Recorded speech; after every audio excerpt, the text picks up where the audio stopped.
നമസ്കാരം. പ്രൈം ഡിബേറ്റിലേക്ക് സ്വാഗതം. ശശി തരൂരിനെതിരെ നടപടിയെടുക്കാൻ കോൺഗ്രസിന് പേടിയോ? കേരളത്തിൽ മുഖ്യമന്ത്രിയാകാൻ ജനങ്ങൾ ആഗ്രഹിക്കുന്നത് തരൂരിനെയാണെന്ന സർവേ തരൂർ തന്നെ അംഗീകരിച്ചതോടെ അദ്ദേഹം ക്യാപ്റ്റൻ താനാണെന്ന് പറയുകയാണ്. UDF അധികാരത്തിൽ വരുമെന്ന സർവേ ഈ ഒറ്റ കാരണം കൊണ്ട് കോൺഗ്രസിന് തള്ളിപ്പറയേണ്ടി വന്നു. BJPയുടെ സർവേ എന്നാണ് കോൺഗ്രസ് നേതാക്കൾ പറയുന്നത്. അതും കടന്ന് അടിയന്തരാവസ്ഥയെ രൂക്ഷമായി വിമർശിച്ച് ഇന്ദിരാഗാന്ധിയുടെ കാർക്കശ്യം ഇന്ത്യയെ ഇരുട്ടിലാക്കിയെന്ന ലേഖനവും എഴുതി തരൂർ. ഇനി കോൺഗ്രസിൽ നിന്ന് പുറത്തു പോകാൻ തരൂർ എന്താണ് ചെയ്യേണ്ടത്? സംസ്ഥാന കോൺഗ്രസിൽ മുഖ്യമന്ത്രി കുപ്പായമിട്ട 2-ലേറെ നേതാക്കൾ മത്സര രംഗത്തുള്ളപ്പോഴാണ് ഞാനാണ് ക്യാപ്റ്റൻ എന്ന് സ്വയം പ്രഖ്യാപിച്ച് തരൂർ വരുന്നത്. തരൂരിനെ കോൺഗ്രസ് എന്ത് ചെയ്യും? പ്രൈം ഡിബേറ്റ് ചർച്ച ചെയ്യും.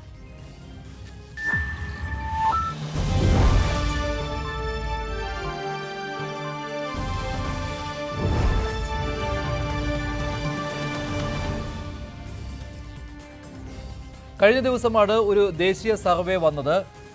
വോട്ട് വൈബ് എന്ന ഏജൻസിയാണ് അങ്ങനെ ഒരു സർവേ നടത്തിയത്. ആ സർവേയിലാണ് ശശി തരൂരാണ് കേരളത്തിൽ മുഖ്യമന്ത്രിയാകാൻ യോഗ്യൻ എന്ന വിലയിരുത്തൽ വന്നത്. 28% തരൂരിനുള്ള ജനപിന്തുണ.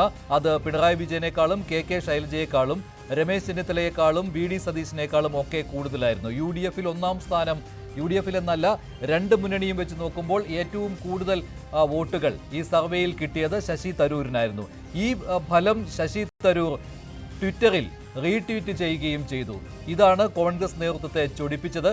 UDFന് അനുകൂലമായ സർവേ ആണെങ്കിലും ഈ സർവേയെ കോൺഗ്രസിന് തള്ളിപ്പറയേണ്ടി വന്നു. കോൺഗ്രസിന്റെ പ്രമുഖരായ നേതാക്കളെല്ലാം ഈ സർവേയെ തള്ളിപ്പറയുകയും ഇത് BJP കേന്ദ്രങ്ങളിൽ നിന്ന് വന്ന സർവേയാണെന്ന് പറയുകയും ചെയ്തു. ഇന്ന് രമേശ് ചെന്നിത്തല ഇത്തരമൊരു പ്രതികരണം നടത്തി. സതീശനും അതേ രീതിയിൽ പ്രതികരിച്ചു. ആദ്യം നേതാക്കളുടെ പ്രതികരണങ്ങൾ കാണാം.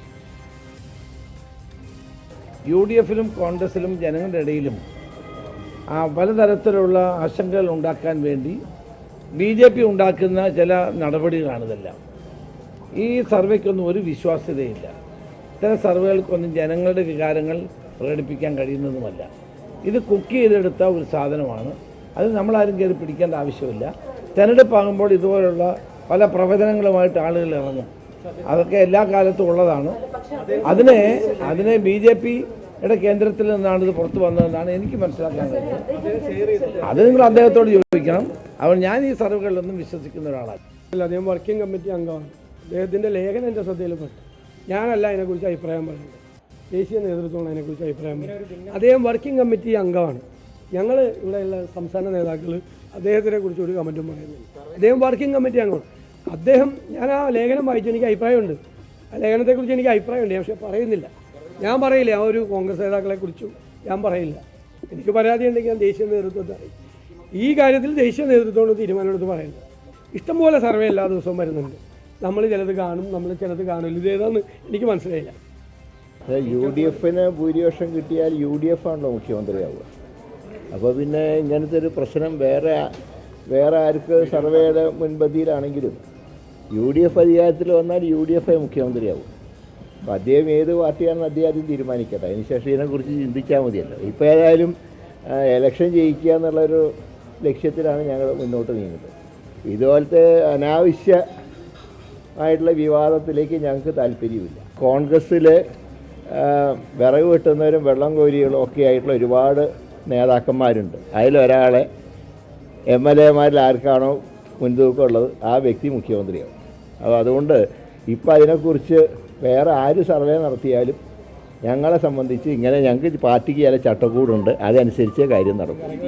തരൂർ മുഖ്യമന്ത്രിയാകുമെന്നുള്ള സർവേ പരസ്യമായി തള്ളിപ്പറയുകയാണ് കോൺഗ്രസിന്റെ പ്രമുഖ നേതാക്കൾ എല്ലാം. അതേസമയം UDF ആയിരിക്കും 2006 ഭരണത്തിലെത്തുക എന്നും ശക്തമായ ഭരണവിരുദ്ധ വികാരം കേരളത്തിൽ LDFനെതിരെ ഉണ്ട് എന്നും ഈ സർവേയിൽ പറയുന്നുണ്ട്. പക്ഷേ അക്കാര്യം കോൺഗ്രസ് നേതാക്കൾ മുഖവിലേക്കെടുക്കുന്നില്ല.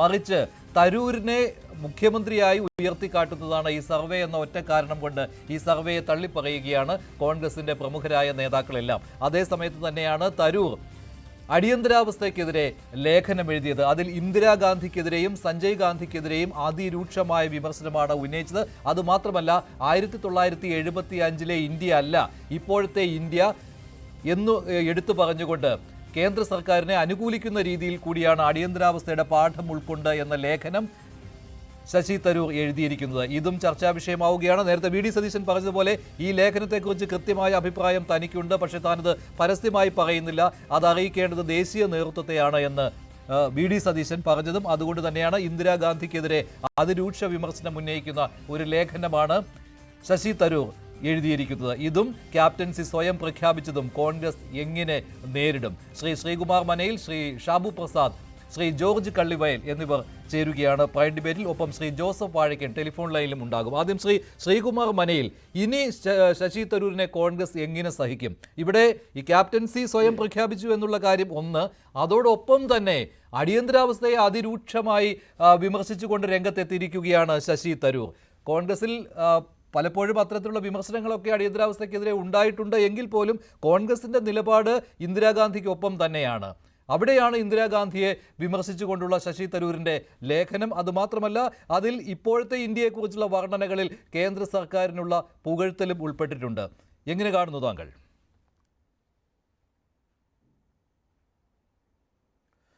മഞ്ജുഷ, ഇതേ നമ്മുടെ ഈ ജൂനിയർ മാൻഡ്രാക്ക് സിനിമയിൽ ഈ ജഗദീഷ് ശ്രീകുമാർ അവതരിപ്പിക്കുന്ന ഒരു കഥാപാത്രമുണ്ട്. എന്നെ എങ്ങനെയെങ്കിലും ലോക്കപ്പിലാക്കൂ എന്ന് പറഞ്ഞ് അദ്ദേഹം നട റോട്ടിൽ പായ വിരിച്ചു കിടക്കും, പോലീസുകാരനെ തെറി വിളിക്കും, ചോദിക്കാൻ വരുന്നവരെ തല്ലും. പക്ഷേ പോലീസ് അദ്ദേഹത്തെ പിടിച്ച് ലോക്കപ്പിലിടില്ല. അപ്പോൾ എങ്ങനെയെങ്കിലും ഒന്ന് അറസ്റ്റ് ചെയ്ത് ലോക്കപ്പിലിടും എന്ന് പറഞ്ഞ് അലറി വിളിച്ചാണ് അദ്ദേഹം റോഡിൽ കൂടെ നടക്കുന്നത്. ഏതാണ്ട് അതുപോലെ തന്നെയാണ് ഈ ശശി തരൂരിൻ്റെ ക്യാരക്ടർ എന്ന് എനിക്ക് തോന്നുന്നു. എങ്ങനെയെങ്കിലും കോൺഗ്രസിൽ നിന്ന് തന്നെ പുറത്താക്കൂ എന്ന് വളരെ വിഷമിച്ച് വളരെ ശബ്ദമുയർത്തി പറഞ്ഞാണ് അദ്ദേഹം ഇപ്പോൾ ഡൽഹിയുടെ തെരുവീതികളിൽ നടക്കുന്നതെന്ന് എനിക്ക് മനസ്സിലായത്. അതുകൊണ്ടാണ് അദ്ദേഹം ഇപ്പോൾ ഈ ഘട്ടത്തിൽ അടിയന്തരാവസ്ഥയ്ക്കെതിരെ പെട്ടെന്നൊരു ബോധോദയം ഉണ്ടായതും അതിനെതിരെ ഒരു ഓൺലൈനിൽ പ്രൊജക്ട് സിൻഡിക്കേറ്റർ ഓൺലൈനാണെന്ന് എൻ്റെ വിശ്വാസം, അതിൽ ലേഖനം എഴുതി പ്രതിഷേധിച്ചതും. കാരണം 75-77 കാലഘട്ടത്തിൽ നടന്ന അതിനു മുമ്പ് അദ്ദേഹം എനിക്ക് തോന്നുന്നത് ഇന്ദിരാഗാന്ധിക്കെതിരെയും അടിയന്തരാവസ്ഥക്കെതിരെയും മുൻപ് അദ്ദേഹം കോൺഗ്രസിൽ വരുന്നതിന് മുമ്പ് എഴുതിയ പുസ്തകങ്ങളിലൂടെ പ്രതികരിച്ചിട്ടുള്ളതായിട്ട് എനിക്കറിയാം. പക്ഷേ 2009 ശേഷം അങ്ങനെ ഒരു പ്രതികരണം ഉണ്ടാകുന്നത് ആദ്യമായിട്ടാണ്. അപ്പോൾ അദ്ദേഹത്തിന് പെട്ടെന്ന് എന്തെങ്കിലും ഒരു ഭൂതോദയം ഉണ്ടായിട്ടുണ്ടാകാം, അല്ലെങ്കിൽ എന്നെ എങ്ങനെയെങ്കിലും കോൺഗ്രസിൽ നിന്ന് പുറത്താക്കും, ഇനി ഞാൻ ഇന്ദിരാഗാന്ധിയെ വരെ തെറി വിളിച്ചില്ലേ, സഞ്ജയ് ഗാന്ധിയെ തെറി വിളിച്ചില്ലേ, ഇനിയെങ്കിലും നിങ്ങൾക്ക് എന്നെ കോൺഗ്രസിൽ നിന്ന് പുറത്താക്കിക്കൂടെ എന്ന് ചോദിക്കുകയാണ് അദ്ദേഹം ഇതിലൂടെ എന്നാണ് എനിക്ക് മനസ്സിലായത്. ഇതിലൊരു മറ്റൊരു കാരണം കൂടെ എന്ന് വെച്ചാൽ തരൂരിനെ സംബന്ധിച്ചിടത്തോളം മല്ലികാർജ്ജുന ഖാർഗെക്കെതിരെ തെരഞ്ഞെടുപ്പിന് നിന്നോടെ തന്നെ അദ്ദേഹം നെഹ്റു കുടുംബത്തിൻ്റെ ഗുഡ് ബുക്കിൽ നിന്ന് പുറത്തായി. കോൺഗ്രസിൽ നമ്മൾ എനിക്ക് തോന്നുന്നു 78 ശേഷമെങ്കിലും നെഹ്റു കുടുംബത്തിൻ്റെ താല്പര്യങ്ങൾക്കെതിരെ നിൽക്കുന്ന ഒരു വ്യക്തിക്ക് കോൺഗ്രസ് സ്ഥാനമുണ്ടാകില്ല എന്ന് ശശി തരൂരിനും മറ്റുള്ളവർക്കും അറിയാം. ഇനി നിങ്ങൾ ഇതാണ് കോൺഗ്രസ് നശിപ്പിക്കുന്നത്, അതാണ് നെഹ്റു, ഇതൊക്കെ പറയാം, പുറത്തുനിന്ന് പറയാം. പക്ഷേ അടിസ്ഥാനപരമായിട്ട് നെഹ്റു കുടുംബത്തിൻ്റെ താല്പര്യങ്ങളെ, അല്ലെങ്കിൽ ഇപ്പോൾ രാഹുൽ ഗാന്ധിയുടെയും പ്രിയങ്കയുടെയും താല്പര്യങ്ങളെ കോൺഗ്രസിൽ നടക്കൂ. അപ്പോൾ അതിനെതിരെ വിമർശനങ്ങളെ BJP അതിരൂക്ഷമായി വിമർശിച്ചുകൊണ്ടിരിക്കുന്നത് നെഹ്റു കുടുംബത്തെയാണല്ലോ. അതിങ്ങ് വന്ന് രാഹുൽ ഗാന്ധിയെയും പ്രിയങ്ക ഗാന്ധിയെയും വരെ. അപ്പോൾ നെഹ്റു കുടുംബത്തെ BJP ഏത് രീതിയിൽ ആക്ഷേപിക്കുന്നോ അതിന് സമാനമായ രീതിയിൽ, അതിന് കുടപിടിക്കുന്ന രീതിയിൽ തന്നെയാണ് തരൂരിന്റെ ഈ വിമർശനവും വന്നിരിക്കുന്നത്. അടിയന്തരാവസ്ഥയെക്കുറിച്ച് BJPയുടെ നിലപാടാണ് തരൂർ എഴുതിയിരിക്കുന്ന ലേഖനത്തിലും പ്രതിഫലിക്കുന്നത്. സംശയമില്ലാത്ത കാര്യമാണല്ലോ. അല്ല, അടിയന്തരാവസ്ഥയെക്കുറിച്ച് തരൂരിന് കോൺഗ്രസിൽ വരുന്നതിന് മുമ്പുള്ള നിലപാട് തന്നെയാണ് ഈ നിലപാടും. അടിയന്തരാവസ്ഥയെക്കുറിച്ച് കോൺഗ്രസിൽ 2009 അദ്ദേഹം സ്ഥാനാർത്ഥിയാവുന്നതിന് മുൻപേ തന്നെ അദ്ദേഹത്തിന് നിലപാടുണ്ടായിരുന്നു. അത് അദ്ദേഹത്തിൻ്റെ ലേഖനങ്ങളിലും പുസ്തകങ്ങളിലൊക്കെ അദ്ദേഹം വിവരിച്ചിട്ടുണ്ട്. അതേ നിലപാട് തന്നെയാണ് 2009 മുതൽ 2025 വരെ ആ നിലപാടിന് അദ്ദേഹം അവധി കൊടുത്തിട്ട് 2025 ഇനിയിപ്പോൾ കോൺഗ്രസിൽ ഒരു കാരണവശാലും അദ്ദേഹത്തിന് സൂചി കുത്താനുള്ള ഇടം ലഭിക്കില്ല എന്ന് കണ്ടപ്പോൾ ആ നിലപാട് പൊടി തട്ടി പുറത്തെടുത്തു എന്ന് മാത്രം. അദ്ദേഹം ഒരിക്കലും ഒരു കോൺഗ്രസിൻ്റെ ഐഡിയോളജിക്കലി കോൺഗ്രസ്സുകാരനായിരുന്നില്ല ശശി തരൂർ എന്ന് എല്ലാവർക്കും അറിയാം. പക്ഷേ ചില പ്രത്യേക സാഹചര്യങ്ങളിൽ നമ്മൾക്ക് ഇപ്പോൾ എന്തുകൊണ്ടാണ് BJP ഡോക്ടർ APJ അബ്ദുൽ കലാമിനെ പ്രസിഡന്റ് സ്ഥാനാർത്ഥിയായിട്ട് വെച്ചത്? അദ്ദേഹം BJPയുടെ RSന്റെ ഐഡിയോളജിയെ സബ്സ്ക്രൈബ് ചെയ്യുന്ന ആളൊന്നുമല്ല, ഫോളോ ചെയ്യുന്ന ആളൊന്നുമല്ല. അപ്പോൾ ചില സമയത്ത് രാഷ്ട്രീയ പാർട്ടികൾക്ക് അങ്ങനെ ഒരു നിലപാടെടുക്കേണ്ടി വരും. അങ്ങനെ വന്നുപെട്ട ഒരാളാണ് ശശി തരൂർ എന്ന് പറഞ്ഞത്. പക്ഷേ ഇവിടെ പ്രശ്നം നിങ്ങളൊരു കാര്യം മനസ്സിലാക്കേണ്ടത്, കേരളം പോലുള്ള വളരെ ഹിപ്പോക്രൈറ്റ് ആയിട്ടുള്ള മധ്യവർത്തി സമൂഹത്തിൽ മാത്രമേ ശശി തരൂരിനെ പോലത്തെ ഒരു ഫിഗർ ഓടുകയുള്ളൂ. കോൺഗ്രസ് നേതൃത്വത്തിന് അറിയാം, കേരളം വിട്ടുകഴിഞ്ഞാൽ പിന്നെ അദ്ദേഹത്തിനുള്ള ഈ ജനങ്ങൾക്കിടയിലും മറ്റാളുകൾക്കിടയിലുള്ള അദ്ദേഹത്തിന് എത്ര കണ്ട് ഒരു ആരാധക വൃന്ദമുണ്ടെന്നൊക്കെ ഉള്ളത് നമുക്കറിയാം. അപ്പോൾ കേരളത്തിൽ മാത്രം ഒതുങ്ങി നിൽക്കുന്ന ഒരു വിശ്വപൗരനാണ് യഥാർത്ഥത്തിൽ ശശി തരൂർ. കേരളം വിട്ട് ഒരു സംസ്ഥാനത്തും അദ്ദേഹത്തിന് ഒരു രാഷ്ട്രീയ നേതാവ് എന്നുള്ള നിലയിൽ അംഗീകാരമില്ല. ഇത് നമ്മൾ മനസ്സിലാക്കണം. അപ്പോൾ അദ്ദേഹം എന്താ പറയുക, കേരളം പോലെ ഒരു 14 ജില്ലകളിൽ മാത്രം ഒരു പ്രതിച്ഛായ നിർമ്മാണം നടത്തി മുന്നോട്ട് വന്ന് താൻ മിഡിൽ ക്ലാസിൻ്റെയും അല്ലെങ്കിൽ ആഗോള വിശ്വപൗര കേരളത്തിലെ വിശ്വപൗരന്മാരൊക്കെ വളരെ ചുരുക്കമാണ്. പക്ഷേ നമ്മൾ കേരളം വിട്ട് തമിഴ്നാട്ടിലെ ധനകാര്യമന്ത്രിയായിരുന്ന ആൾ തന്നെ വിശ്വപൗരനാണ്. അദ്ദേഹം ഇപ്പോൾ സ്ഥാനത്ത് മാറി. മറ്റേ പളനിവേൽ രാജൻ്റെ മകൻ. അങ്ങനെ കർണാടകയിൽ പോയി കാണാം, മഹാരാഷ്ട്രയിൽ കാണാം. കേരളത്തിലാണ് വിശ്വപൗരന്മാർ കുറവുള്ളൂ. കാരണം നമ്മുടെ വിദേശം എന്ന് പറഞ്ഞാൽ ഗൾഫ് മാത്രമാണ്. അതുകൊണ്ടാണ് അങ്ങനെ പറ്റിപ്പോയത്. അപ്പോൾ വി കെ കൃഷ്ണമേനോന് ശേഷം നമുക്കൊരു വിശ്വപൗരനില്ല. അപ്പോൾ ഇത് നികത്താനാണ് ശരിക്കും പറഞ്ഞാൽ ഈ തരൂർ ശ്രമിച്ചത്. പക്ഷേ ഈ പറഞ്ഞ പോലെ കേരളത്തിലെ കോൺഗ്രസ് തരൂരിന് സൂചികുത്താൻ കൊടുക്കില്ല.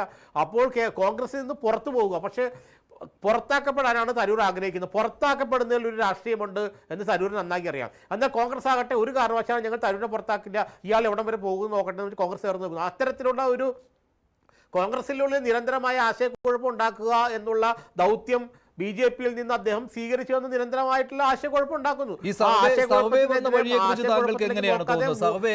സർവേ ശശി തരൂരിനെ മുഖ്യമന്ത്രിയായിട്ട് കൂടുതൽ ആളുകളും പ്രൊജക്റ്റ് ചെയ്യുന്നു, ജനങ്ങൾ ആഗ്രഹിക്കുന്നു എന്നാണല്ലോ ഈ സർവേയുടെ വിവരങ്ങൾ.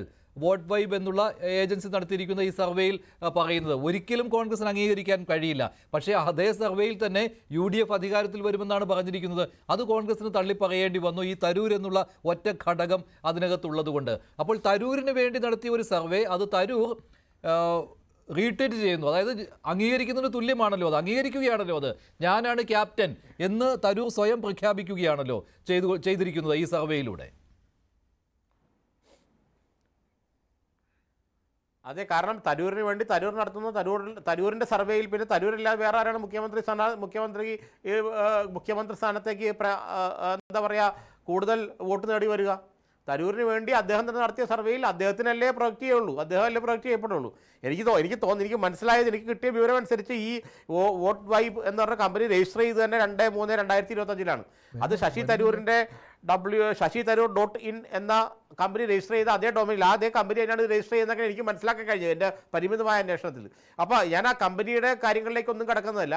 പക്ഷേ ഇങ്ങനെയൊരു സർവേ എൻ്റെ മഞ്ജുഷ, ഈ ഓൺലൈൻ മീഡിയയുടെ കാലത്ത് സർവേ നടത്തുക എന്ന് പറഞ്ഞാൽ ഒട്ടും ബുദ്ധിമുട്ടുള്ള കാര്യമല്ല. ഈ സാമ്പിൾ എവിടെ നിന്ന് ശേഖരിച്ചു, എവിടെയാണ് നമ്മൾ സർവേ നടത്തിയെന്ന് ആരോടും പറയേണ്ട ആവശ്യമില്ല. ഇപ്പം നിങ്ങൾ നാളെ മഞ്ജുഷിൻ്റെ ഒരു സ്ഥാപനം ഉണ്ടാക്കിയിട്ട് സർവേ നടത്താം. മഞ്ജുഷിന് പിണറായി വിജയൻ 3-2 വർഷത്തോടെ അധികാരത്തിൽ വരും. നിങ്ങൾ എവിടെ പോയി, എവിടെ സാമ്പിൾ എടുത്തു, ആരെ പോയി കണ്ടു, ഇതൊക്കെ ജനങ്ങളോട് വെളിപ്പെടുത്തേണ്ട കാര്യം നിങ്ങൾക്കില്ല. അതുപോലൊരു സർവേ ആണ് ഇത് ഈ നടന്നത്. അതുകൊണ്ടാണ് UDF തള്ളിക്കളഞ്ഞത്.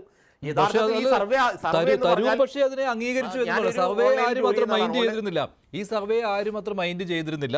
പക്ഷെ തരൂർ അതിനെ ട്വിറ്ററിൽ മറ്റൊരാളാണ് ED മാത്യു എന്നൊരാൾ അത് പങ്കുവെച്ചപ്പോൾ അത് അതേപടി തന്നെ ട്വിറ്ററിൽ റീട്വീറ്റ് ചെയ്യുകയാണ് ഉണ്ടായത് തരൂർ. അതുകൊണ്ടാണല്ലോ ഇത് വാർത്തയായത്. അത് തരൂർ അതിനെ അംഗീകരിച്ചു.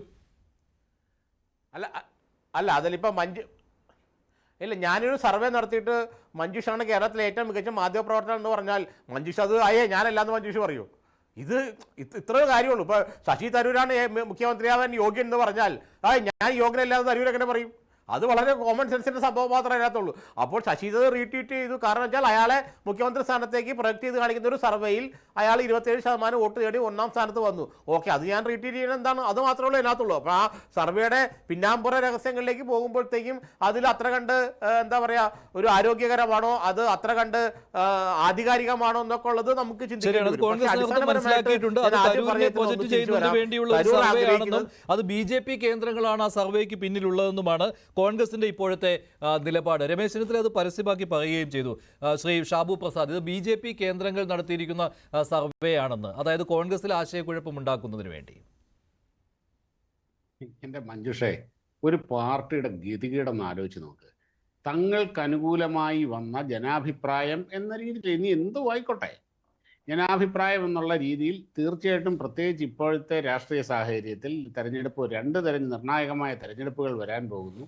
അങ്ങനെ വന്ന തങ്ങൾക്ക് അനുകൂലമായി വന്ന ഒരഭിപ്രായം അത് ഇനി ആയിക്കോട്ടെ എന്തുമായിക്കോട്ടെ അത് വേറെ കാര്യം. അത് തള്ളിക്കളയേണ്ടി വരുന്ന ഗതികേട് ഒരുപക്ഷെ ലോക ചരിത്രത്തിൽ ഒരു രാഷ്ട്രീയ പാർട്ടിക്ക് ഈ ഒരു ഗതികേട് ഉണ്ടായിട്ടുണ്ടാവില്ല.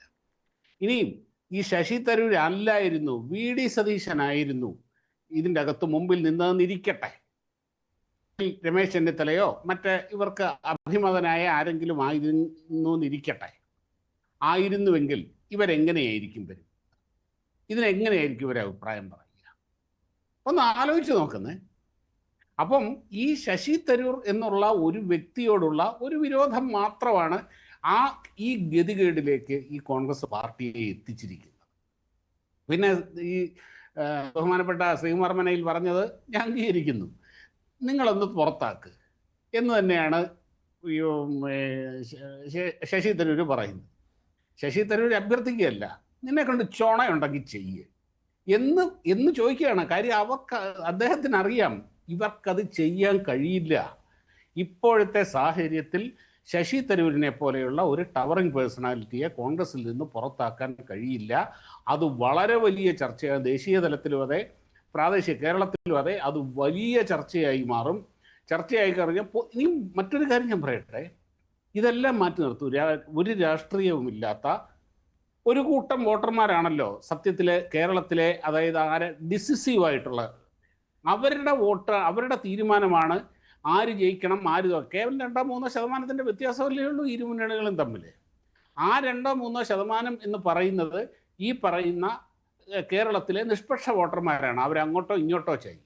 അങ്ങനെയുള്ളവരെ സ്വാധീനിക്കാൻ ശശി തരൂരിനെ പോലെ ഒരാൾക്ക് കഴിയുന്നുണ്ട്. അദ്ദേഹം പറഞ്ഞ മറ്റൊരു പോയിന്റ് കറക്റ്റാണ്. കാര്യം ഈ ശശി തരൂരിനെ പോലെ ഈ വിശ്വപൗര ഇമേജുള്ള നല്ല മനോഹരമായ ഒഴുക്കോടുകൂടി ഇംഗ്ലീഷിൽ സംസാരിക്കാൻ കഴിയുന്ന, അതേപോലെ കാര്യം അങ്ങനെയുള്ള ഒരു ഹൈ പ്രൊഫൈലുള്ള ആൾക്കാരെ ഒരു പരിധിക്കപ്പുറത്തേക്കൊക്കെ ഭയങ്കരമായിട്ട് ആരാധനയോടെ നോക്കുന്ന ഒരു സിസ്റ്റം കേരളത്തിലുണ്ട്, കേരളത്തിലെ ജനങ്ങൾക്കുണ്ട്. അത് ശശി തരൂരിനെ നന്നായിട്ട് അറിയാം. സത്യത്തിൽ കോൺഗ്രസ്സുകാർക്ക് ഒരു സുവർണാവസരമാണ് ഇതിൻ്റെ അകത്തൂടെ ലഭിച്ചത്. അവരതവിടെ കൊണ്ട് കളയുകയാണ് ചെയ്തത്. അതുകൊണ്ട് തന്നെ ഇങ്ങനെയൊക്കെയാണ് പാർട്ടിക്കുള്ളിൽ നിന്നുകൊണ്ട് പാർട്ടി വിരുദ്ധ പ്രവർത്തനങ്ങൾ നടത്തുമ്പോൾ കോൺഗ്രസ് പാർട്ടി പിന്നെ എന്ത് ചെയ്യാനാണ് ഇക്കാര്യത്തിൽ? അതുകൊണ്ടല്ലേ സഹിക്കുക എന്നുള്ളതാണല്ലോ ഇപ്പോഴത്തേത്. അതെ, ശശി തരൂരിനെ കൊണ്ട് ഈ ഒരു അവസ്ഥയിൽ എത്തിച്ചതും അയാളെ കൊണ്ട് ഇങ്ങനെയൊക്കെ ചെയ്യിച്ചതും ഇവർ തന്നെയാണ്. ഇങ്ങനെ ഒരു മനുഷ്യനെ ഇതുപോലെയുള്ള ഒരു ഹൈ പ്രൊഫൈലുള്ള ഒരു വ്യക്തിയെ എങ്ങനെ കൈകാര്യം ചെയ്യണം, അവരെ ഏത് രീതിയിൽ വേണം കൺസിഡർ ചെയ്യാൻ എന്ന അടിസ്ഥാന വിവരം പോലും ഇവർക്കില്ല. അതുകൊണ്ടാണ് ഇപ്പോൾ ശശി തരൂർ ഈ ഒരു അവസ്ഥയിലെത്തിയതും കോൺഗ്രസ് ഇതുപോലെ ദയനീയമായ നിസ്സഹായമായ ഒരു അവസ്ഥയിൽ എത്തിച്ചേർന്നത്. ബി.ജെ.പിക്ക് പ്രിയങ്കരനായി മാറിയിരിക്കുകയാണ് തരൂർ ഇപ്പോൾ. ബി.ജെ.പി ആണ്, അതാണല്ലോ ഇപ്പോൾ ബി.ജെ.പി കേന്ദ്രങ്ങളാണ് ഈ തരൂരിനായുള്ള സർവേ എന്ന് കോൺഗ്രസ്സുകാർ പറയുന്നില്ല. പക്ഷേ ഈ സർവേക്ക് ബില്ലെന്ന് പറയുന്നത് തരൂരാണ് ഇപ്പോൾ ബി.ജെ.പിക്ക് പ്രിയങ്കരൻ. അതവിടെ കേട്ടോ, ഒരു കാര്യം ഞാൻ പറയാം. ഒരു എതിർ രാഷ്ട്രീയ കക്ഷിയിലുള്ളവർക്ക്, പ്രതിയോഗികൾക്ക്, അവർക്ക് ഏതെങ്കിലും തരത്തിലുള്ള ക്ഷീണമുണ്ടാക്കാൻ കഴിയുന്ന എല്ലാ കാര്യങ്ങളും ഇവിടെ എല്ലാ രാഷ്ട്രീയ പാർട്ടികളും അവരെ കൊണ്ടാവുന്ന രീതി ചെയ്യും. മഞ്ജുഷേ, ഇവിടെ ചെയ്യാറില്ലേ? ഇപ്പം ബി.ജെ.പിയിൽ നിന്ന് ഒരുത്തൻ കസേര കിട്ടാതെ വന്നപ്പോൾ ചാടാൻ തുടങ്ങിയപ്പം അവനെ മാലയിട്ട് സ്വീകരിച്ച് കൊണ്ടു നടക്കുന്നതാരാ? കോൺഗ്രസ്സുകാരാണ്. ഇതിവിടെ നടക്കുന്ന കാര്യമാണ്. അപ്പോൾ കോൺഗ്രസ്സിലെ ഇതേപോലെയുള്ള ഒരു ഹെവി വെയിറ്റ് ആയിട്ടുള്ള ഒരാളെ ചാടിക്കാൻ പറ്റിയാൽ അതുവഴി അതിൻ്റെ അകത്ത് കുറച്ച് പ്രശ്നങ്ങൾ ഉണ്ടാക്കാൻ, ശത്രുപാളയത്തിൽ പ്രശ്നങ്ങൾ ഉണ്ടാക്കാൻ സാധിക്കും എന്നുണ്ടെങ്കിൽ അവരുടെ പ്രതിയോഗികൾ അത് ചെയ്യും. ശരി, ഇപ്പോൾ ശ്രീ ജോർജ് കള്ളിവയൽ കൂടി ചേരുകയാണ്. ശരിയാണ്, സംശയമില്ലാത്ത കാര്യമാണ്. പ്രതിയോഗികൾ ഇത്തരം കാര്യങ്ങൾ ചെയ്യും, അത് സ്ക്രൂ ചെയ്ത് കൊടുക്കും, ഇതെല്ലാം ഉണ്ടാകും. അതിൻ്റെയൊക്കെ പ്രതിഫലനമാണ് ഇപ്പോൾ കണ്ടുകൊണ്ടിരിക്കുന്നത്. ശ്രീ ജോർജ് കള്ളിവയൽ, ഈ തരൂർ നടത്തിയ സർവേ അത് തനിക്ക് അനുകൂലമാകും എന്ന് അദ്ദേഹത്തിന് ഉറപ്പുണ്ടായിരുന്നു. അദ്ദേഹം അത് അങ്ങനെ തന്നെ ആ സർവേ വന്നപ്പോൾ അത് പ്രചരിപ്പിച്ചു. ഞാനാണ് ക്യാപ്റ്റൻ എന്നുള്ള ഒരു പ്രതീതി ഉണ്ടാക്കിയെടുത്തു. അത് കോൺഗ്രസ് നേതൃത്വത്തെ സ്വാഭാവികമായും ചൊടിപ്പിച്ചു. അതിനിടയ്ക്കാണ് അടിയന്തരാവസ്ഥയെ വിമർശിച്ചുകൊണ്ട് ഇന്ദിരാഗാന്ധിയെ അതിരൂക്ഷമായി വിമർശിച്ചുകൊണ്ടുള്ള ലേഖനം പ്രത്യക്ഷപ്പെട്ടത്. മലയാളത്തിൽ അത് ദീപികയിലാണ് പ്രത്യക്ഷപ്പെട്ടത്. ഇതെല്ലാം തരൂരിൻ്റെ എന്തുദ്ദേശത്തിലുള്ള ശ്രമങ്ങളാണ് നടക്കുന്നത്? താങ്കളുടെ ഒരു വിലയിരുത്തൽ എങ്ങനെയാണ്? തീർച്ചയായിട്ടും ഞാൻ ഷാബു പ്രസാദ് പറഞ്ഞ പല കാര്യങ്ങളോട് യോജിക്കുകയാണ്. ഒന്ന്, ശശി തരൂർ ഒറ്റയാണാണ്, മിണ്ടുപിടുക്കനാണ്, കരുത്തനാണ്, തന്ത്രശാലിയാണ്, ഒരു വിശ്വപൗരനായി അറിയപ്പെടും. പക്ഷേ അദ്ദേഹത്തിന്റെ രാഷ്ട്രീയത്തിലെ എല്ലാ കള്ളക്കളികളും തന്ത്രങ്ങളും കുഴികളും ഒക്കെ വേണ്ടത്ര മനസ്സിലാക്കിയിട്ടുണ്ട് എന്ന് ഞാൻ കരുതുന്നില്ല. അങ്ങനെയെങ്കിൽ അദ്ദേഹം ഇന്ന് ദീപികയിൽ എഴുതിയ അടിയന്തരാവസ്ഥയുടെ പാഠം ഉൾക്കൊണ്ട് എന്ന ലേഖനം, അത് അദ്ദേഹം തന്നെ ഇന്ന് ഷെയർ ചെയ്തിട്ടുണ്ട്. അടിയന്തരാവസ്ഥയുടെ 50ാം വാർഷികത്തിൽ ഇന്ത്യക്കും ലോകത്തിനുമുള്ള പാഠങ്ങളെക്കുറിച്ച് ആഗോള പ്രേക്ഷകർക്കുള്ള എൻ്റെ കോളം എന്ന പേരിൽ അദ്ദേഹം ഇന്ന് ഷെയർ ചെയ്തിട്ടുണ്ട് ട്വിറ്ററിൽ. അത് ഇദ്ദേഹം ഇന്നാണ് ചെയ്തത്. ഇവിടെ നമ്മൾ മനസ്സിലാക്കേണ്ടത് കുറെ കാലമായുള്ള ഒരു ചെറിയ ഒരു കോൺഗ്രസിനകത്തും ശശി തരൂരും കോൺഗ്രസ് നേതൃത്വവുമായി തുടരുന്ന ഒരു ഭിന്നതയുടെ ഒരു ബാക്കി പത്രം മാത്രമാണ് ഇന്നത്തെ ലേഖനവും ഇന്നലത്തെ ട്വീറ്റും അതിനു മുമ്പുള്ള നടപടികൾ.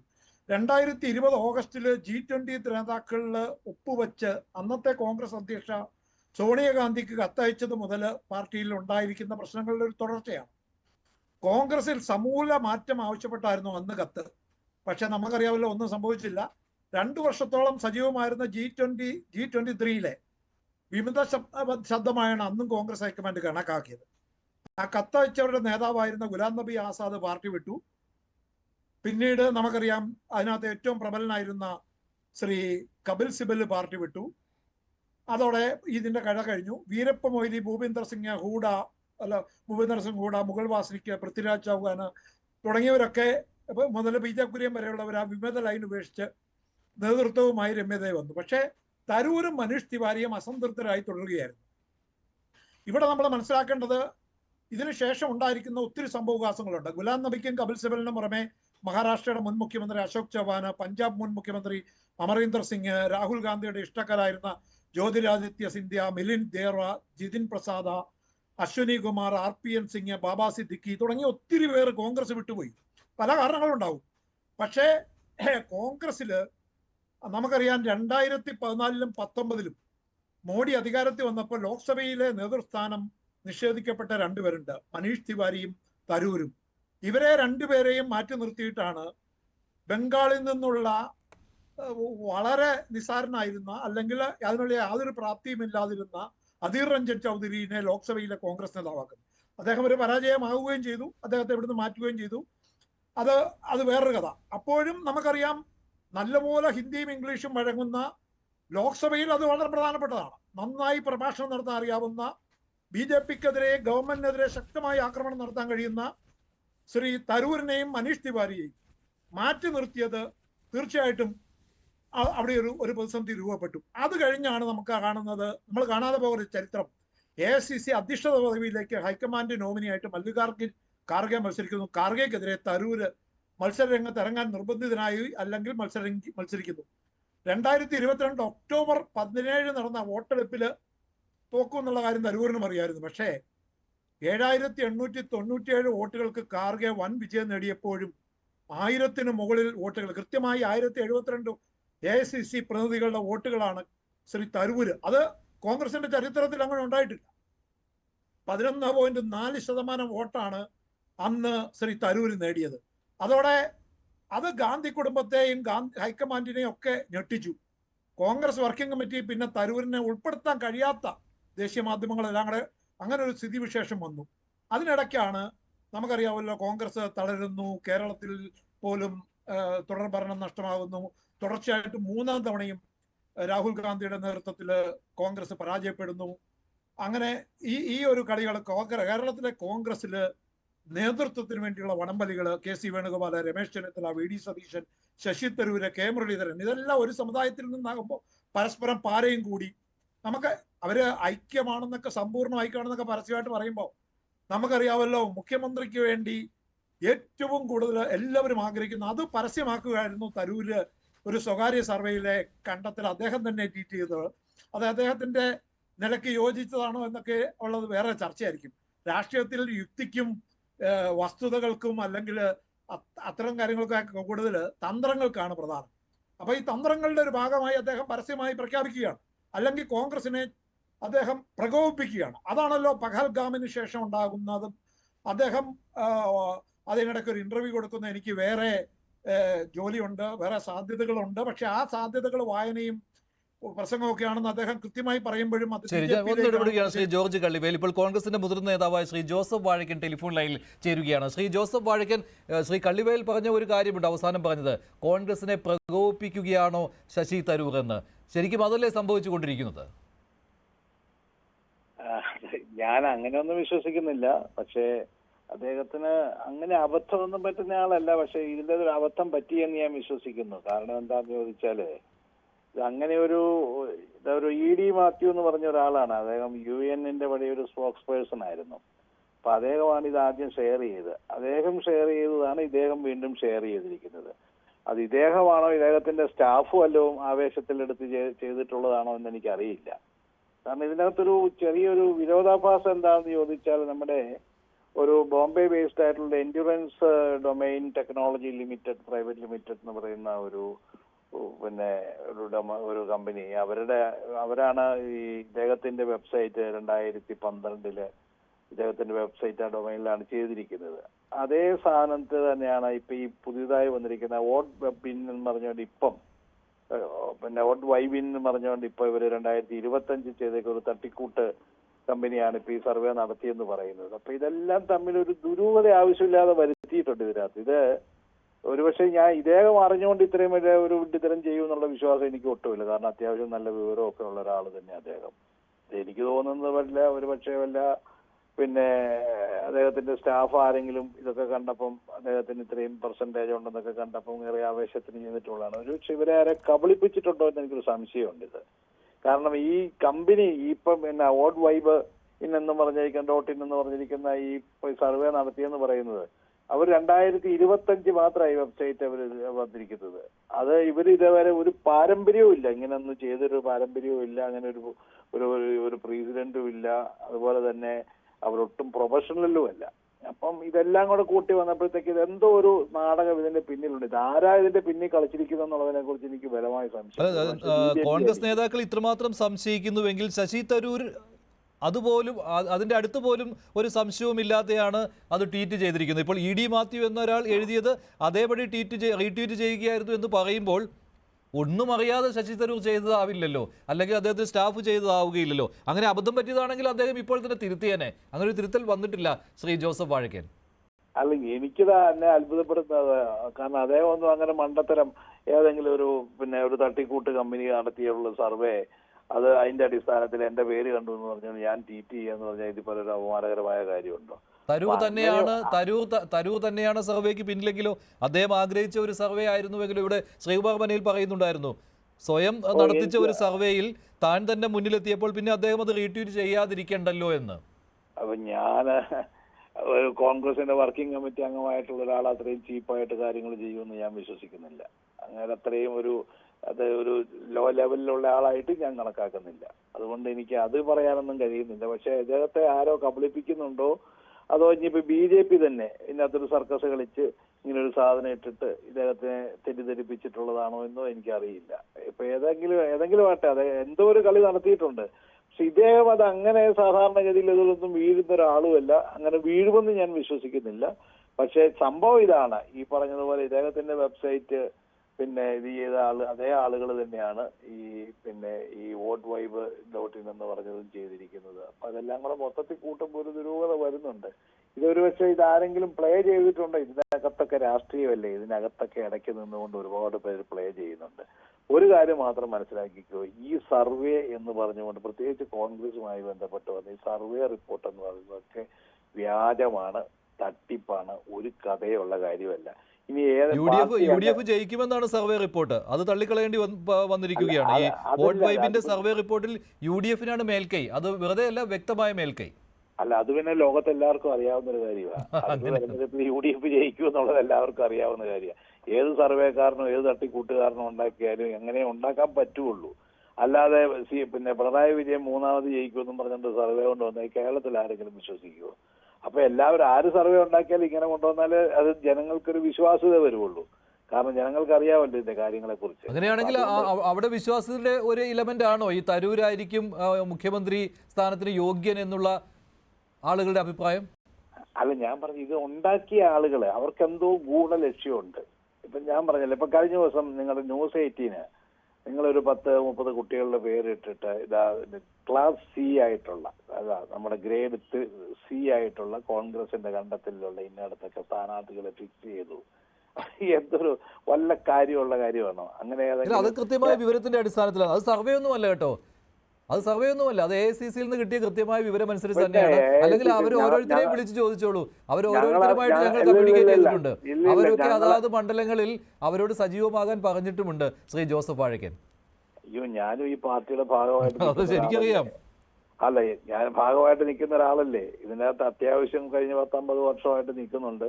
ഇതിന്റെ എല്ലാ കാര്യങ്ങളെ കുറിച്ചും കൃത്യമായി ബോധ്യമുള്ള ഒരാളാണ്. ഇങ്ങനെ ഇവരോടെല്ലാം സജീവമാകാൻ പറഞ്ഞു എന്ന് പറഞ്ഞാൽ ആരോടൊക്കെ സജീവമാകാൻ പറഞ്ഞു എന്നാ പറഞ്ഞത്. ഇതൊക്കെ വെറുതെ ഒരു തരം നിങ്ങൾ ചെയ്തിട്ടുള്ള കാര്യമായിട്ട് നിങ്ങൾ അതിൽ ഉറച്ചു നിൽക്കും. എനിക്കതിനിപ്പോൾ നിങ്ങളെ കുറ്റം പറയാൻ പറ്റില്ല. പക്ഷെ ഞാൻ പറയുന്നത് നിങ്ങളെ ഒരു കാര്യമല്ല പറഞ്ഞത്. ഇതുപോലെ ഒരുപാട് സർവേ റിപ്പോർട്ടുകൾ ഇവിടെ ഈ ഓൺലൈൻ മാധ്യമങ്ങൾ പോർട്ടലുകളിൽ മുഴുവൻ ഇതുപോലെ സർവേ റിപ്പോർട്ടുകൾ വരുന്നുണ്ട്. ഇതൊക്കെ ഓരോരുത്തരും അതൊക്കെ വ്യാജമാണ്. ഇതാരും പക്ഷെ ഇവിടെ അത് ഷെയർ ചെയ്തിരിക്കുന്നതും അത് അംഗീകരിക്കുകയും ചെയ്തിരിക്കുന്നത് കോൺഗ്രസിന്റെ പ്രവർത്തക സമിതി അംഗമാണ്, തിരുവനന്തപുരം MP ആണ്. അതാണ് ഇതിനകത്തെ പ്രാധാന്യം എന്ന് പറയുന്നത്. അതിലാണ് എന്നെ അത്ഭുതപ്പെടുത്തിയത്. അത് അത്ഭുതപ്പെടുത്തലല്ല, അത് കൃത്യമായിട്ട് സന്ദേശം കോൺഗ്രസ് നേതൃത്വത്തിന് നൽകുകയാണ് ശശി തരൂർ. ഒന്നുകിൽ എന്നെ പുറത്താക്കൂ, അതല്ലെങ്കിൽ എന്നെ അംഗീകരിക്കൂ. അതാണ് അതല്ലേ ഒരു വിശ്വപൗരനായിട്ടുള്ള അല്ലെങ്കിൽ വിശ്വപൗരനായി നമ്മളെല്ലാവരും പറഞ്ഞുകൊണ്ടിരിക്കുന്ന ഒരാള് ഇങ്ങനെ ഒരു മണ്ടത്തരം പോയി കാണിക്കുമോ എന്നുള്ളത് എനിക്കൊരു വലിയ സംശയം തോന്നുന്നു. അങ്ങനെയാണെങ്കിൽ അദ്ദേഹം കാണിച്ച അടുത്ത മണ്ടത്തരമാണോ അടിയന്തരാവസ്ഥക്കെതിരെ ലേഖനം എഴുതിയത്, ഇന്ദിരാഗാന്ധിയെ അതിരൂക്ഷമായി വിമർശിച്ചത്? ആ ലേഖനം താങ്കൾ വായിച്ചു കാണുമല്ലോ. ഒരു കോൺഗ്രസ് നേതാവ് എന്ന രീതിയിൽ താങ്കൾക്ക് അത് അംഗീകരിക്കാൻ കഴിയില്ലല്ലോ. അതൊന്നും എനിക്ക് അംഗീകരിക്കാൻ പറ്റത്തില്ല. കാരണം അങ്ങനെ എന്താണെന്ന് ഇപ്പം ഞാൻ പറഞ്ഞത്, ഇദ്ദേഹമൊക്കെ നമ്മളൊക്കെ വലിയ സാധാരണക്കാരായ ആളുകളാണ്, നാട്ടുപുറത്ത് സാധാരണ ജനങ്ങളുടെ പ്രവർത്തിച്ചു വന്നിട്ടുള്ളതാണ്. ഇതുപോലുള്ള വിശ്വപൗരന്മാരായ ആളുകൾ അവരൊക്കെ എന്തൊക്കെയാണ് ലക്ഷ്യം വെക്കുന്നത്, അവരൊക്കെ ചിന്തകൾ എന്താണ് എന്നൊന്നും നമുക്ക് പ്രവചിക്കാൻ പറ്റത്തില്ലാത്തതാണ്. കാരണം അവരുടെയൊക്കെ ചിന്തകളൊക്കെ എങ്ങനെയൊക്കെയാണ് പോകുന്നത് എന്നുള്ളത്, പ്രത്യേകിച്ച് ഈ ടെക്നോളജിയിലൊക്കെ ഇത്രയും വലിയ ഡെവലപ്പ് ചെയ്തിരിക്കുന്ന ഒരു കാലഘട്ടത്തിൽ വലിയ ചിന്തകളൊക്കെ ആയിരിക്കും. ഞങ്ങളെപ്പോലുള്ള സാധാരണക്കാരുടെ ബുദ്ധിക്ക് മനസ്സിലാകാത്ത കാര്യങ്ങളല്ല ഇതൊന്നും ചെയ്തിരിക്കുന്നത്. അപ്പൊ അതുകൊണ്ട് ഞാൻ അതിനെക്കുറിച്ചൊന്നും ഞാൻ കമന്റ് പറയുന്നില്ല. പക്ഷേ അടിയന്തരാവസ്ഥയെക്കുറിച്ച് ഞങ്ങൾക്ക് ഞങ്ങളുടേതായ കാഴ്ചപ്പാടുണ്ട്. അതിൻ്റെതായ അനിവാര്യത ആ കാലഘട്ടത്തിൽ ഉണ്ടായിരുന്നു. ഒരു പക്ഷേ അതിന്റെ നടത്തിപ്പിനിടയിൽ അല്ലെങ്കിൽ അതിനിടയിൽ ആരെങ്കിലും ഒക്കെ ഓവർ പ്ലേ ചെയ്തിട്ടുണ്ടാകാം. അതൊക്കെ അങ്ങനെയൊക്കെ സംഭവിച്ചിട്ടുണ്ടാകാം. അതൊക്കെ കോൺഗ്രസ് കാലാകാലങ്ങളിൽ സമ്മതിച്ചിട്ടുമുള്ള കാര്യങ്ങളാണ്. പക്ഷെ ഇവിടെ നെഹ്റു കുടുംബത്തെ ആക്ഷേപിക്കുകയാണ് ശശി തരൂർ ചെയ്തിരിക്കുന്നത്. ആരാണ് നെഹ്റു കുടുംബത്തെ കടന്നാക്രമിക്കുന്നത്? അത് BJP ആണ്. അപ്പോൾ BJPയുടെ നാവാണ് അവിടെ ശശി തരൂരിന് വന്നിരിക്കുന്നത്. അതെങ്ങനെ സഹിക്കാൻ കഴിയും കോൺഗ്രസിന്? ഈ സംസ്ഥാന കോൺഗ്രസിലെ ഏതെങ്കിലും നേതാക്കൾക്ക് ഇത് അംഗീകരിക്കാൻ പറ്റുമോ? ഇന്ന് സതീശൻ പറഞ്ഞൊരു വാചകമുണ്ട്, എനിക്ക് കൃത്യമായി അഭിപ്രായമുണ്ട് അദ്ദേഹം എഴുതിയ ലേഖനത്തെക്കുറിച്ച്, പക്ഷെ ഞാനത് ഇവിടെ പറയുന്നില്ല, ഇതെല്ലാം പറയേണ്ടത് ദേശീയ നേതൃത്വത്തോടാണ് എന്ന്. അപ്പോൾ കടുത്ത അതൃപ്തി ഇപ്പോഴും ഉണ്ടല്ലോ കോൺഗ്രസ് നേതാക്കൾക്ക് ശശി തരൂരിനെതിരെ. ഹൈക്കമാൻഡ് ഒരു നടപടി എടുക്കുന്നില്ല എന്നത് കൂടിയല്ലേ ആ അതൃപ്തിക്ക് കാരണം? അദ്ദേഹം കോൺഗ്രസിന്റെ ഏറ്റവും ഉന്നതമായ സമിതിയിലെ അംഗമാണ്. അദ്ദേഹം ആ സ്ഥാനത്തിരിക്കുന്നിടത്തോളം കാലം ഞങ്ങൾക്ക് ഓപ്പണായി അദ്ദേഹത്തെ പരസ്യമായി വിമർശിക്കുന്നതിൽ ഞങ്ങൾക്ക് ഞങ്ങളുടേതായ ബുദ്ധിമുട്ടുകളുണ്ട്. പക്ഷേ അദ്ദേഹം പറഞ്ഞിട്ടുള്ള കാര്യങ്ങളോട് ഞങ്ങൾ യോജിക്കുന്നില്ല. ഞങ്ങൾ ആരും ഒരു കാരണവശാലും യോജിക്കുന്നില്ല. അത് അദ്ദേഹത്തിന്റെ വ്യക്തിപരമായ അഭിപ്രായം മാത്രമാണ്. അത് അദ്ദേഹം കൂടി അംഗമായിട്ടുള്ള കോൺഗ്രസിന്റെ വർക്കിംഗ് കമ്മിറ്റിയാണ് അതിന്മേൽ എന്താണ് നിലപാട് സ്വീകരിക്കേണ്ടതെന്നുള്ളത് അവരാണ് എടുക്കേണ്ടത്. അത് ഞങ്ങളാരും ചെയ്യേണ്ട ഒരു കാര്യമല്ല.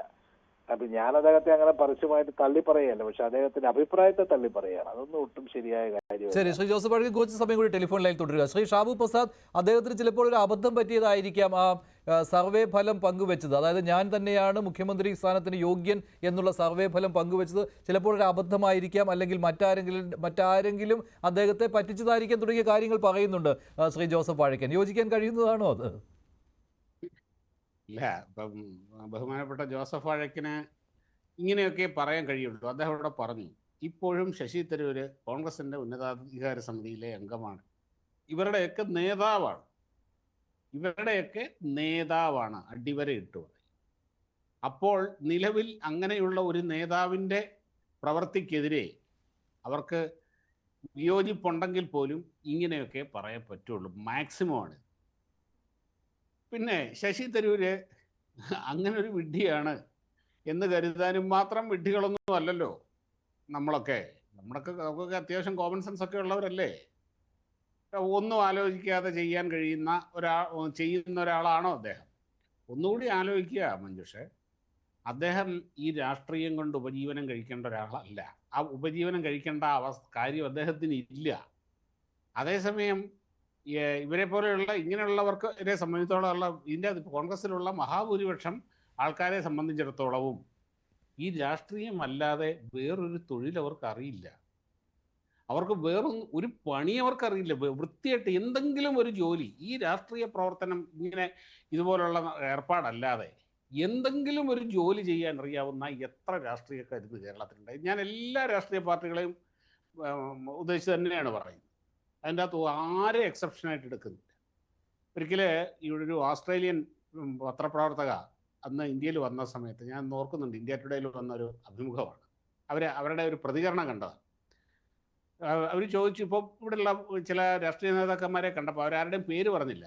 ശരി, രാഷ്ട്രീയം നിങ്ങളുടെ അല്ല, എന്താണ് നിങ്ങളുടെ പ്രൊഫഷൻ? രാഷ്ട്രീയം, ജനസേവനം, പ്രൊഫഷൻ, ജനസേവനമാണ് പ്രൊഫഷൻ. ജനസേവനം അതെങ്ങനെ ഒരു പ്രൊഫഷൻ ആവുന്നത്? നിങ്ങൾ എങ്ങനെയാണ് ജീവിക്കുന്നത്? എന്താണ് നിങ്ങളുടെ വരുമാനം? ഇതൊക്കെ തന്നെയാണ്. ഇതാണ് ഇവിടുത്തെ മഹാഭൂരിപക്ഷം രാഷ്ട്രീയക്കാരുടെ. എന്താണ് ഇവരുടെ ഏർപ്പാട്? ജനങ്ങളെ പറ്റിക്കുക, അങ്ങനെ കിട്ടുന്ന അഴിമതി കൂടെ ആ ലെവലിൽ കൂടെ സ്ഥാനങ്ങളിൽ കൂടെയും കിട്ടുന്ന പണം കൊണ്ട് ജീവിക്കുക.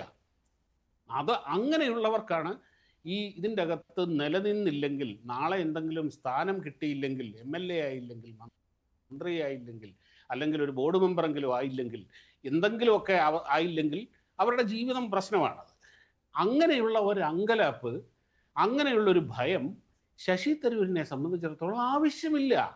അതുകൊണ്ട് അദ്ദേഹത്തിന് എന്തും ചെയ്യാം. ഇനി നാളെ ഈ കോൺഗ്രസ് അങ്ങോട്ട് പുറത്താക്കി എന്നിരിക്കട്ടെ, BJP അദ്ദേഹത്തെ സ്വീകരിച്ചില്ല എന്നിരിക്കട്ടെ, ഒരു രാഷ്ട്രീയ പാർട്ടി അദ്ദേഹത്തെ സ്വീകരിച്ചില്ല എന്നിരിക്കട്ടെ, ശശി തരൂർ എന്ന വ്യക്തിയുടെ സ്റ്റേച്ചറിന് എന്തെങ്കിലും കുഴപ്പം വരുമോ?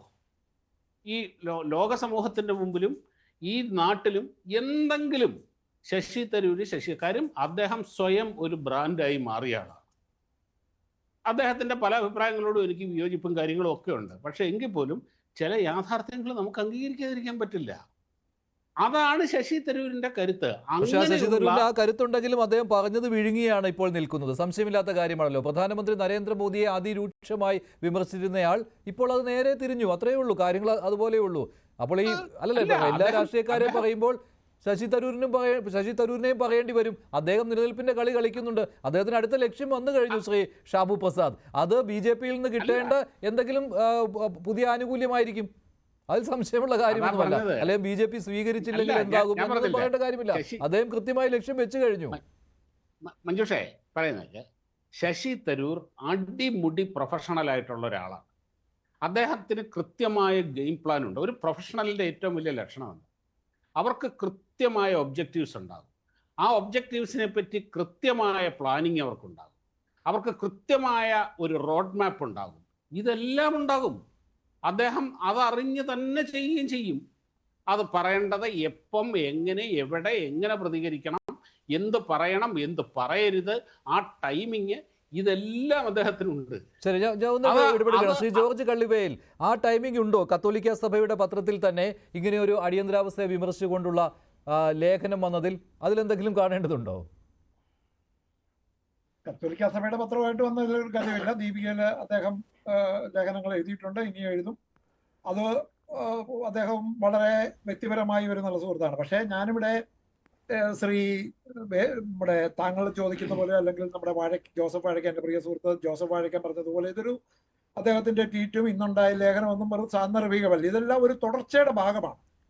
അത് പഹൽഗാമിലെ സംഘം വന്നപ്പോഴും അദ്ദേഹം എടുത്തൊരു മോദിയെ പുകഴ്ത്തിയത് മുതൽ, ആദ്യം രാജ്യം പാർട്ടി പിന്നീട് എന്നൊക്കെയുള്ള മുദ്രാവാക്യം എടുത്തത് മുതൽ, പിന്നെ പറക്കാൻ അനുവാദം ചോദിക്കരുതെന്നും ചിറകുകൾ നിങ്ങളുടേതാണെന്നും ആകാശം ആരുടെ സ്വന്തം അല്ലെന്നുമുള്ള ട്വീറ്റും, അതിനെതിരെ കോൺഗ്രസ്സുകാർ പ്രതികരിച്ചതും നമുക്കറിയാം. മാണിക്കൻ ടാഗോറിനെ കൊണ്ടാണ് ഇന്നും പ്രതികരിച്ചിരിക്കുന്നത്.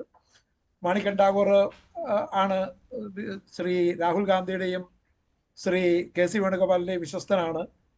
പക്ഷേ നമുക്കറിയാം, കോൺഗ്രസ്സുകാരുടെ എല്ലാമായി ഇന്ദിരാഗാന്ധിക്കും അവരുടെ കുടുംബത്തിനുമെതിരെ ഇത്രയും ശക്തമായ ഒരു വിമർശനം അദ്ദേഹം ദീപികയിലെ പത്രത്തിൽ നിന്ന് എഴുതിയെങ്കിൽ അത് കൃത്യമായ ഒരു ലക്ഷ്യത്തോടു കൂടി തന്നെയാണെന്ന കാര്യത്തിൽ ഒരു സംശയവും വേണ്ട. അത് അദ്ദേഹത്തെ തഴഞ്ഞ കോൺഗ്രസ്സുകാർക്കുള്ള ഒരു മറുപടിയായിട്ടാണ് ഞാൻ കാണുന്നത്. അപ്പോൾ കോൺഗ്രസും നേതൃത്വവും അദ്ദേഹവും തമ്മിലുള്ള അകലം കുറെ കാലമായിട്ട് കൂടി വരികയായിരുന്നു. അതിൻ്റെ ഒരു തുടർച്ചയാണ്. പതിവായിട്ട് കോൺഗ്രസ്സുകാർ അദ്ദേഹത്തെ അവഗണിച്ചിരുന്നു എന്ന കാര്യത്തിൽ ഞാൻ മുമ്പേ ഒരു ഉദാഹരണം പറഞ്ഞു. പാർലമെന്റിലെ ലോക്സഭയിലെ നേതൃസ്ഥാനത്തൊന്ന് ഒഴിവാക്കി.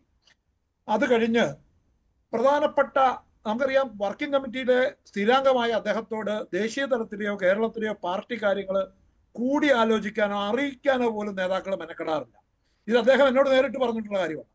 അത് കോൺഗ്രസ് എത്ര നിഷേധിച്ചാലും അതവിടെ നിലനിൽക്കുകയാണ്.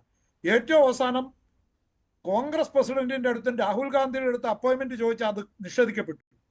അത് കോൺഗ്രസിലെ വർക്കിംഗ് കമ്മിറ്റി അംഗമായ അദ്ദേഹത്തിന് താങ്ങാവുന്നതിൽ അപ്പുറത്താണ്. അവിടെയാണ് നമ്മൾ മനസ്സിലാക്കേണ്ടത് ഇത് വൺ സൈഡഡ് അല്ല. ഒരാളെ തുടർച്ചയായിട്ട് പ്രകോപിപ്പിച്ചാൽ അദ്ദേഹം തീർച്ചയായിട്ടും തിരിച്ചടിക്കും. പക്ഷെ അപ്പോഴൊക്കെ അദ്ദേഹം BJP-യിലേക്ക് ഇല്ലെന്നും എൻ്റെ നടപടികൾ ഇപ്പൊ തന്നെ ഈ അടിയന്തരാവസ്ഥക്കെതിരെ കടുത്ത വിമർശനങ്ങൾ ഒരുപക്ഷെ BJP-ക്കാർ പോലും ഉന്നയിക്കാത്ത വിമർശനങ്ങൾ ഉന്നയിക്കുമ്പോഴും അദ്ദേഹം അതിൻ്റെ കൂടെ ചില കാര്യങ്ങൾ കൂട്ടിച്ചേർക്കുന്നുണ്ട്. അത് മോദിക്കും BJP-ക്കും എതിരാണ്. ഇപ്പൊ പോലും നിയമനിർമ്മാണ സഭയിലെ ഭൂരിപക്ഷത്തിന്റെ പിന്തുണയുള്ള അമിതാധികാരമുള്ള ഒരു എക്സിക്യൂട്ടീവിന്റെ ജനാധിപത്യത്തെ വലിയ അപകടത്തിലാക്കാൻ കഴിയുമെന്നും ഇപ്പോഴത്തെ രാഷ്ട്രീയ സാഹചര്യത്തിൽ ഇത് ഏറ്റവും പ്രസക്തമാണെന്നും തരൂർ പറയുന്നുണ്ട്. അത് മോദി ഭരണത്തിനെതിരായുള്ള കൃത്യമായ താക്കീതാണ്. അധികാരം കേന്ദ്രീകരിക്കാനും വിമർശകരെ നിശബ്ദരാക്കാനും ഭരണഘടനാപരമായ സുരക്ഷാ സംവിധാനങ്ങളെ മറികടക്കാനുമുള്ള പ്രലോഭനങ്ങൾ പലതരത്തിൽ പ്രത്യക്ഷപ്പെടാം. ദേശീയ താല്പര്യത്തിന്റെ സ്ഥിരതയുടെ പേരിൽ ഇത് മറച്ചുവെക്കപ്പെടാം. ഈ അർത്ഥത്തിൽ അടിയന്തരാവസ്ഥ ശക്തമായ മുന്നറിയിപ്പാണെന്നും ജനാധിപത്യവാദികൾ ജാഗരൂകരാകണമെന്നും പറഞ്ഞിരിക്കുന്നത് ഇത് കാണാതെ പോകരുത്. പക്ഷെ അതൊന്നും കേന്ദ്ര സർക്കാരിനെതിരെയുള്ള ഒരു വിമർശനമായിട്ട് അല്ല, അതിരൂക്ഷമായി വിമർശിച്ചിരുന്ന ഒരാളാണ് പ്രധാനമന്ത്രി നരേന്ദ്രമോദി. അങ്ങനെ ഒരു വിമർശനം ഒന്നും ആ ഒരു ലേഖനം വായിച്ചിട്ട് കാണുന്നില്ല. ഒരു മധുരത്തിൽ പൊതിഞ്ഞുള്ള ഒരു കാര്യം മാത്രമായിട്ട് തോന്നുള്ളൂ. അതുകൊണ്ട് തന്നെയാണല്ലോ കോൺഗ്രസ് അതിന് കൃത്യമായിട്ടുള്ള മറുപടി. താങ്കൾ പറഞ്ഞത് ശരിയാണ്. മാണിക്യം ടാഗോർ ട്വീറ്റ് ചെയ്തിരിക്കുന്നത് അത് കോൺഗ്രസ് നേതൃത്വത്തിന്റെ അറിവോട് കൂടി തന്നെയാണല്ലോ. When a colleague starts repeating BJP lines word for word, you begin to wonder is the bird becoming a parrot എന്നാണ്. Mimicry is cute in birds not in politics എന്നാണ്. ഇതാണ് തരൂരിന് കോൺഗ്രസ് കൊടുത്തിരിക്കുന്ന മറുപടി. അതായത് BJP-യുടെ വാചകങ്ങൾ ഓരോന്നും അതേപടി ആവർത്തിച്ചു കൊണ്ടിരിക്കുകയാണ് ശശി തരൂർ. അത് ഏറ്റുപറഞ്ഞുകൊണ്ടിരിക്കുകയാണ്. അതായത് ഒരു തത്തയോടാണ് ഉപമിച്ചിരിക്കുന്നത്. പക്ഷിയാണ് താനെന്നാണല്ലോ നേരത്തെ പറഞ്ഞിരുന്നത് ശശി തരൂർ. പക്ഷെ ഇവിടെ തത്തയോട് ഉപമിച്ചിരിക്കുകയാണ് ശശി തരൂരിനെ കോൺഗ്രസ്. ശ്രീകുമാർ മനയിൽ എങ്ങനെ കാണുന്നു കോൺഗ്രസിന്റെ ഈ മറുപടിയെ? അപ്പോൾ അടിയന്തരാവസ്ഥയെക്കുറിച്ചുള്ള ലേഖനത്തിൽ കള്ളിവേൽ പറയുന്നു അവസാനം അത് ഇപ്പോഴത്തെ കാലത്തും അത് ആവർത്തിക്കാം, അതിന് ജാഗരൂകരായി ഇരിക്കണമെന്ന് പറയുന്നുണ്ടെങ്കിലും അത് കേന്ദ്രത്തിനെതിരെ ഉള്ള ഒരു വിമർശനമായി കാണേണ്ടതില്ലല്ലോ. കോൺഗ്രസ് അത് മനസ്സിലാക്കി കഴിഞ്ഞിട്ടുണ്ട്.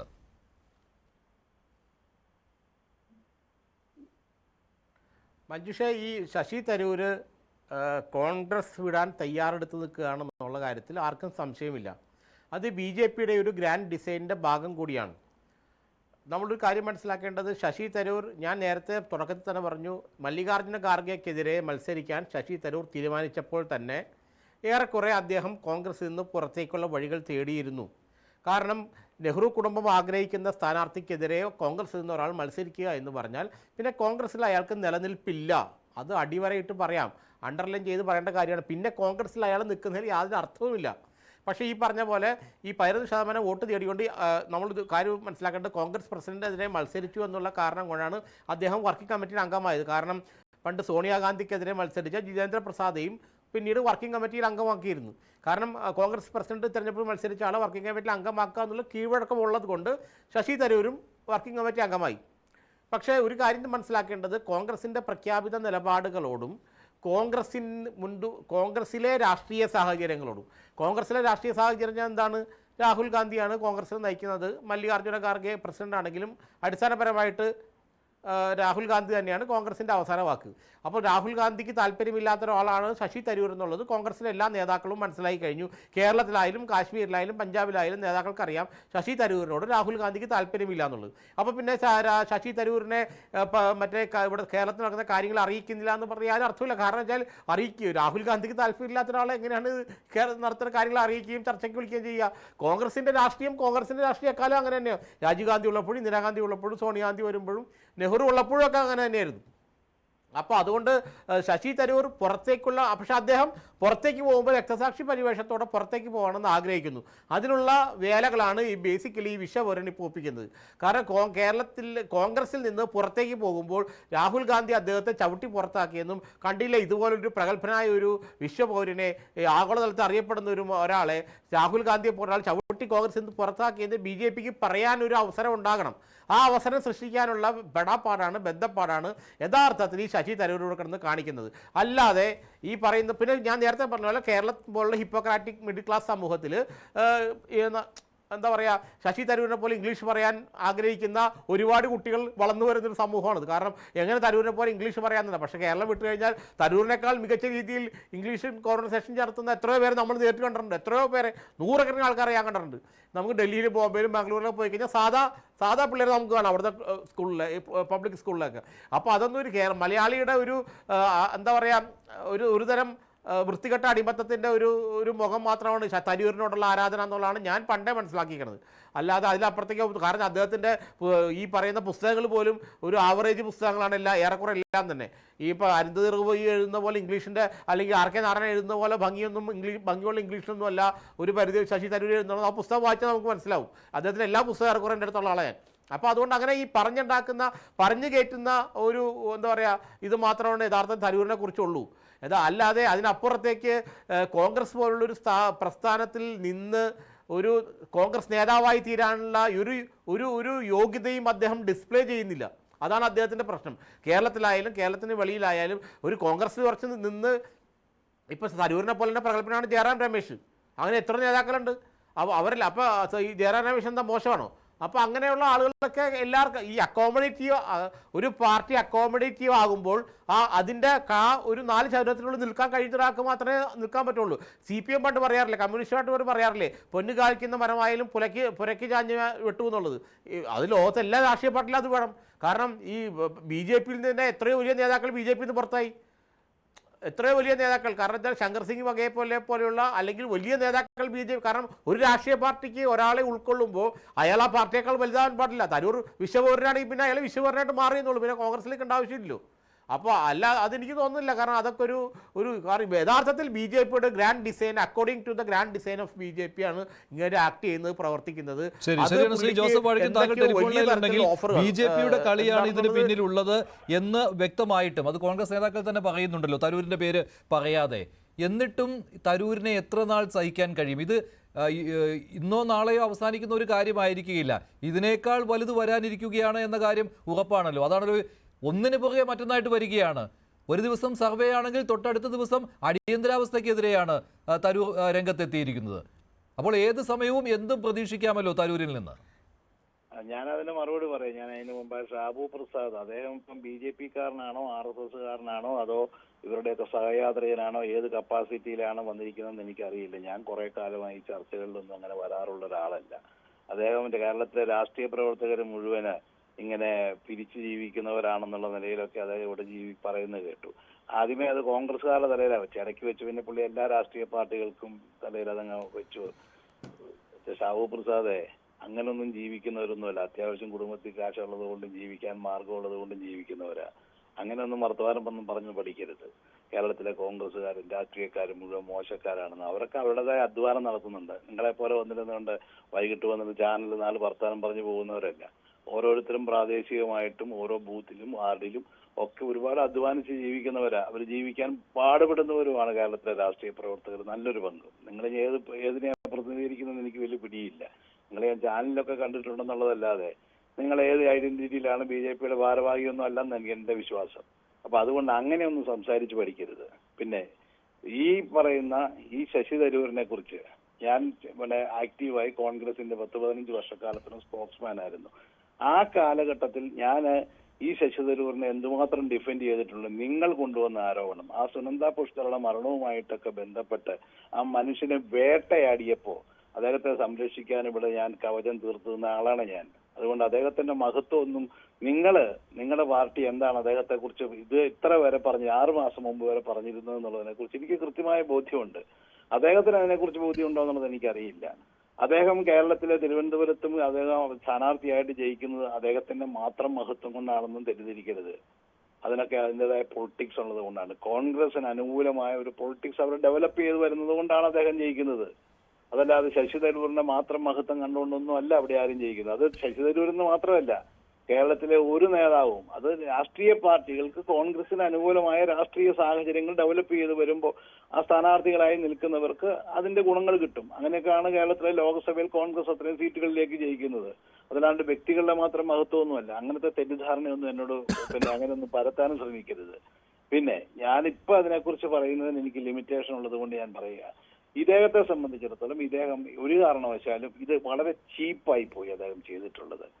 അദ്ദേഹത്തിന് ഒരു തട്ടിക്കൂട്ട് ഒരു സംവിധാനം അവര് കൊണ്ടുവന്ന ഒരു സർവേ റിപ്പോർട്ട് അദ്ദേഹം ട്വീറ്റ് ചെയ്യുക എന്ന് പറഞ്ഞു കഴിഞ്ഞാൽ അത് റീറ്റേറ്റ് ചെയ്യുക എന്ന് പറഞ്ഞ് ഇതിപ്പോ അപമാനകരമായ ഒരു കാര്യമുണ്ട്. ഇപ്പൊ നമ്മളെ കുറിച്ച് ഇപ്പൊ നമ്മൾ തന്നെ ഉണ്ടാക്കുന്ന ഒരു സാധനം അത് നമ്മൾ തന്നെ നമ്മളതായ പേജിലേക്ക് ഇടുക എന്ന് പറഞ്ഞാൽ കേരളത്തിലെ ആളുകളെല്ലാം മൂക്കത്ത് വിരൽ വെച്ച് പോയല്ലേ. ഇത് സർവ്വസാധാരണമായിട്ടുള്ള കാര്യമല്ല. ഇത്രയും വലിയ ഒരു വിശ്വപൗരനായിട്ടുള്ള ആളിന് ഇങ്ങനെ ഒരു അബദ്ധം പറ്റിയിട്ടുണ്ടോ എന്ന് എനിക്ക് സംശയം തോന്നി. ഞാൻ അതാ പറഞ്ഞു, അദ്ദേഹത്തിന്റെ സ്റ്റാഫിനെ എനിക്ക് സംശയം. ഈ സ്റ്റാഫുകൾക്ക് വലിയ ആവേശം വരും പെട്ടെന്ന്.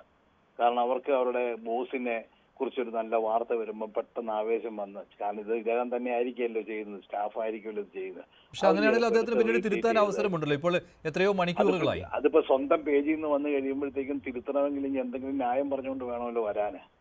സ്വന്തം പേജിൽ നിന്ന് വന്നിരിക്കുന്നില്ല. ഇപ്പൊ നമ്മുടെ പേജിൽ നിന്ന് വന്നു കഴിഞ്ഞാൽ അല്ല എന്റെ സ്റ്റാഫാണ് ഇത് ചെയ്യുന്നത്, അപ്പൊ ഇത്രയും കാലം ഇത് എഴുതിയിരിക്കുന്ന മുഴുവൻ ഞാനല്ല എന്റെ സ്റ്റാഫാണെന്നല്ലേ വരുന്നത്. അപ്പം പക്ഷെ ഇത് അല്ല, ഇത് ചർച്ചാ വിഷയമാകണമെന്ന് അദ്ദേഹം ആഗ്രഹിക്കുന്നുണ്ട്. അല്ല, അങ്ങനെ ആഗ്രഹിക്കുന്നുണ്ടെങ്കിൽ ബാക്കി ഭാഗം പിന്നെ ഞങ്ങൾ പറയാം. ബാക്കി എല്ലാ കഥകളും ബാക്കി ഞങ്ങൾ പറയും. ഇതന്നെ ഞങ്ങൾക്ക് മിണ്ടാണ്ടിരിക്കുന്നവരാണെന്നാണ് വിചാരിച്ചു വെച്ചിരിക്കുന്നത്, ഞങ്ങൾക്ക് വിവരമില്ലാത്തവരാണെന്നാണ് വിചാരിച്ചിരിക്കുന്നത്.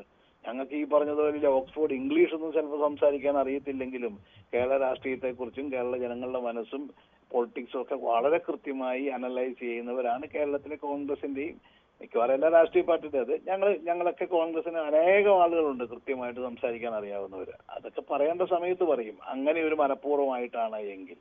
പിന്നെ ഇതൊന്നും ഞാൻ പറഞ്ഞല്ലോ, ഈ BJPക്ക് ഏതായാലും ഇപ്പം BJPയുടെ ഒരു വക്താവിന് ഇത്രയും വലിയ ഒരു അഭിപ്രായം അദ്ദേഹത്തെ കുറിച്ച് ഉണ്ടായതിൽ എനിക്ക് വലിയ സന്തോഷമുണ്ട്. അപ്പൊ അവര് തന്നെ ഒരു കാര്യം ഏതായാലും അവരംഗീകരിച്ചു. UDF അധികാരത്തിൽ വരുമ്പോൾ വരുന്നുണ്ട്. അപ്പൊ UDF അധികാരത്തിൽ വരണമെങ്കിൽ ഏതെങ്കിലും വ്യക്തിയെ നോക്കിക്കൊണ്ടല്ല വരുന്നത്. അതിനകത്ത് തരൂരോ അതല്ലെങ്കിൽ ഇന്ന് കാണുന്ന ഒരു നേതാവും അത്ര വലിയ പ്രസക്തരൊന്നുമല്ല. അതൊക്കെ ആ സംവിധാനത്തിന് കിട്ടുന്ന. ജോസഫ് വാഴക്കൻ, ഇങ്ങനെ ഒരു സർവേ ഫലം വരുമ്പോൾ, UDFന് അനുകൂലമായ ഒരു സർവേ ഫലം വരുമ്പോൾ സാധാരണക്കാരായ UDF അണികൾ പോലും അത് പങ്കുവെക്കും, രണ്ടാളുകളെ കാണിക്കും. അപ്പോൾ തരൂർ ചെയ്തതിൽ അത്ര വലിയ തെറ്റാണെന്നൊന്നും പറയാൻ പറ്റില്ല. കാരണം UDFന് അനുകൂലമാണ് ഈ സംഭവങ്ങളെല്ലാം വന്നിരിക്കുന്നത്. നിങ്ങൾ കാണുന്ന തെറ്റ് അല്ല. മറ്റൊരു കാര്യമുണ്ട്, പിണറായി വിജയന് ജനസമ്മതി ഇല്ല എന്ന് പോലും ആ സർവേയിൽ പറയുന്നുണ്ട്.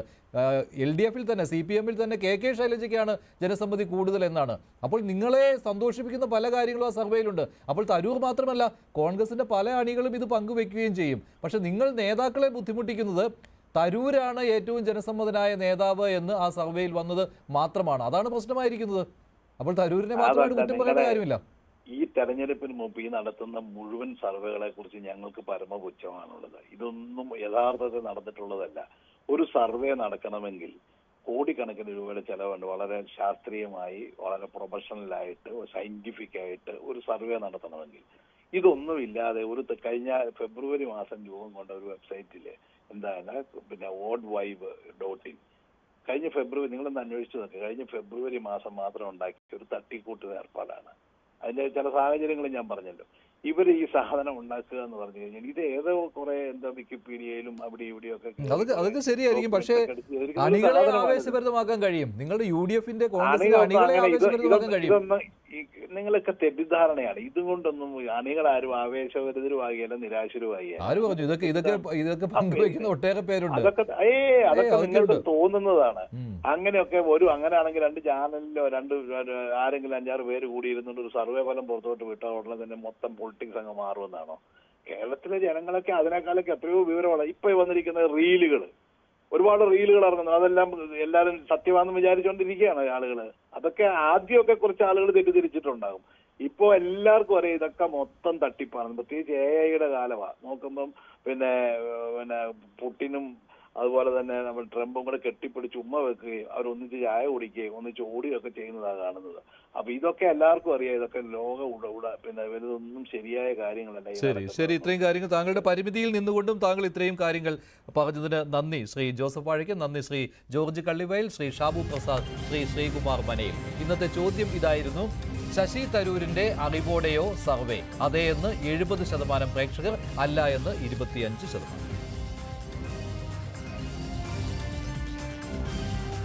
അവസാനിക്കുന്നു. നന്ദി.